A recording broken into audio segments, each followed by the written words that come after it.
Hello everybody, welcome back. Today as well we have got another video, and this will show you how you can change language in One Piece Bounty Rush. But before that, please do make sure to like our video, subscribe our channel, and yes, without any further delay we will simply go ahead and step into our video.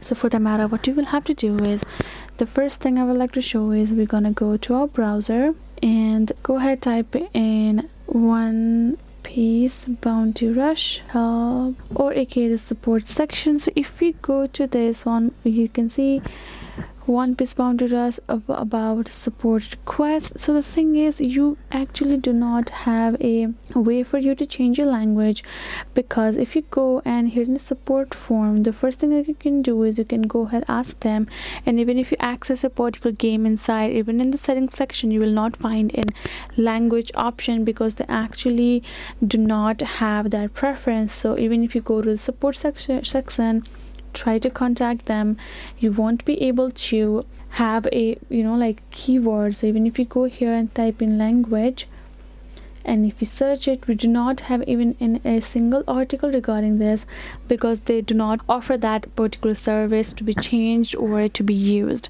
So let's say if you have installed that app here, application in another region, in another country, which so it will automatically detect the country's location, of course, and will change and update the language accordingly. So there's no way for you to change. So before downloading and playing, make sure to change your region accordingly and do so. So that is it, guys. Hope this video was helpful to you all. Thank you so much for watching, and yes, I'll see you guys in our next video.